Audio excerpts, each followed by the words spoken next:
Olá, vamos estudar a segunda lei de Newton. A segunda lei de Newton também é conhecida como princípio fundamental da dinâmica.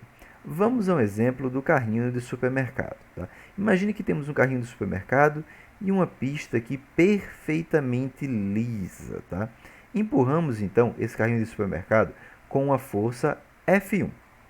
Ao empurrar esse carrinho de supermercado com a força F1, ele adquire uma velocidade V1. Ele parte do repouso, empurramos ele com a força F1 e ele adquire então uma velocidade V1. Portanto, podemos dizer que há uma aceleração A1 associada à variação de velocidade desse carrinho. No entanto, se no mesmo carrinho empurramos esse carrinho inicialmente com a força F2, só que temos que a intensidade aqui de F2, o módulo de F2 é maior do que F1, esse carrinho vai adquirir agora uma velocidade V2. Teremos então uma aceleração A2, que ela está relacionada com a variação dessa velocidade. No entanto, com uma velocidade V2 adquirida, será uma velocidade maior do que a velocidade V1. Isso significa que a aceleração A2 ela será uma aceleração maior do que a aceleração que tínhamos anteriormente. Isso significa o quê? Isso significa que a aceleração adquirida pelo carrinho ela é diretamente proporcional à força aplicada. Como só estamos considerando essa força como única força aplicada no carrinho, F1 no primeiro caso e F2 no segundo, significa que a aceleração ela é diretamente proporcional à força resultante aplicada sobre o corpo. Agora, vamos imaginar a seguinte situação. Temos novamente o nosso carrinho, tá? E agora temos o mesmo carrinho, mas agora cheio de outras compras. Então, temos um carrinho com as compras que tínhamos inicialmente, com a determinada massa total aqui do meu corpo. E teremos um outro carrinho agora, tá? Que ele tem uma massa maior do que o primeiro.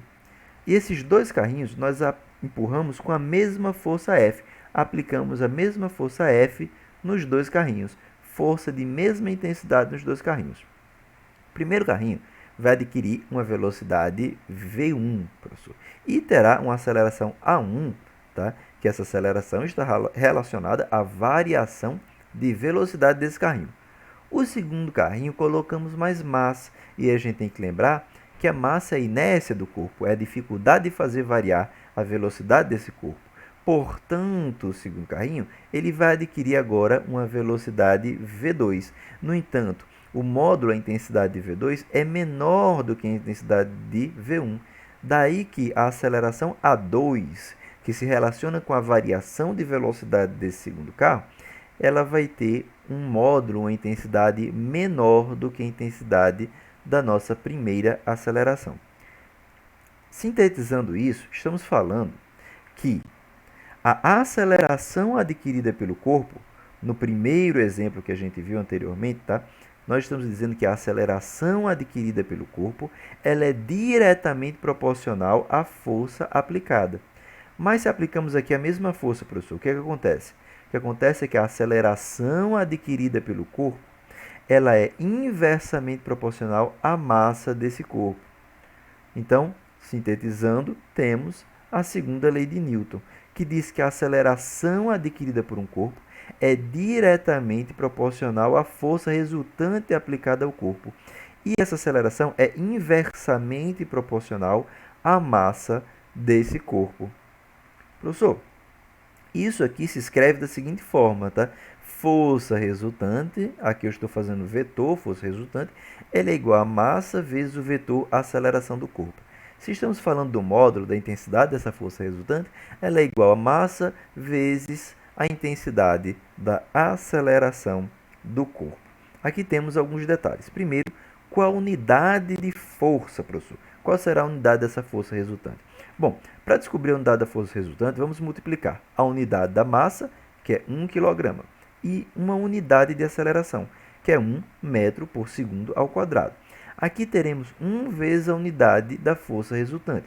No sistema internacional, quando multiplicamos quilograma vezes metro por segundo ao quadrado, essa unidade chamamos de newton. Então, a força resultante será dada em newton. Toda força tem como unidade de medida o newton. Então, unidade aqui é o newton. Outra coisa interessante para estudarmos é o seguinte, é que, professor, temos uma força resultante sendo aplicada no corpo. Para a mesma força resultante, ela pode ser aplicada da seguinte forma, tendo um corpo com muita massa, e aí eu aplico essa força resultante, ele adquire uma pequena aceleração, ou podemos ter um corpo com uma pequena massa, que aplicamos a mesma força resultante e ele adquire uma grande aceleração. Ou seja, a aceleração adquirida pelo corpo é inversamente proporcional à massa do corpo. Quer ver só? Vamos a um exemplo com números para facilitar o entendimento. Então, temos uma força resultante aqui de 10 newtons. Como é que conseguimos uma força resultante de 10 newtons? Podemos multiplicar, por exemplo, uma massa de 10 kg vezes uma aceleração de 1 metro por segundo ao quadrado. Mas também conseguimos 10 newtons se a gente multiplicar uma massa de 2 kg por uma aceleração de 5 metros por segundo ao quadrado. Ou seja, com essa mesma força resultante aqui de 10 newtons, quando ela é aplicada a um corpo de 10 kg, faz surgir no corpo uma aceleração de 1 metro por segundo ao quadrado. No entanto, quando a massa desse corpo diminui, e agora temos a mesma força aplicada a uma massa menor, a uma massa de 2 kg, a aceleração aumentou. A aceleração se tornou 5 metros por segundo ao quadrado. Ou seja, para a mesma força, eu estou vendo aqui o seguinte, professor. Eu estou conseguindo notar, tá, para a mesma força, eu estou conseguindo notar que a aceleração ela é inversamente proporcional à massa do meu corpo, tá? Eu estou dizendo aqui sempre para vocês para a mesma força, somente para facilitar, tá, a observação da variação dessa aceleração, tá? Mas isso aqui vai servir sempre, tá?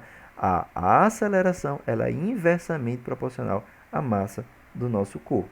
Agora, olha só, outra coisa interessante aqui é que se queremos encontrar aqui a massa, podemos simplesmente dividir a força resultante pela aceleração que foi adquirida. Isso significa que força resultante e aceleração são diretamente proporcionais. Ou seja, eu tenho uma grande força resultante produzindo uma grande aceleração, ou eu tenho uma pequena força resultante produzindo uma pequena aceleração. Vamos observar isso mantendo agora a nossa massa constante. Olha, por exemplo, com números aqui. Tá? Então, temos, por exemplo, uma força aqui de 4 newtons aplicada aqui a um corpo de 2 kg. Ora, 2 vezes quanto dá 4? 2 vezes 2. Então, eu tenho que o corpo de 2 kg, ele adquire uma aceleração de 2 metros por segundo ao quadrado. Tá? Agora, pessoal, esse corpo de 2 kg, se é submetido a uma força maior, a uma força de 12 newtons, 2 vezes quanto dá 12? 12 vezes 6. Isso significa que a aceleração desse corpo agora ela é maior, ela é de 6 metros por segundo ao quadrado. Quer dizer, então, que a aceleração ela aumentou quando a força resultante aumentou. Ou seja, a aceleração é diretamente proporcional à força resultante. Tá? Isso tudo está no enunciado aqui da segunda lei de Newton. Vamos a outra coisa interessante aqui de estudar em relação à segunda lei, é a gente lembrar o que é uma força resultante. Isso é um vetor resultante. Então, força resultante é uma soma vetorial. Jamais podemos simplesmente pegar as intensidades dos vetores e somando. Força resultante é uma soma vetorial de todas as forças que atuam no corpo. Eu espero que vocês tenham gostado dessa aula e até o nosso próximo vídeo.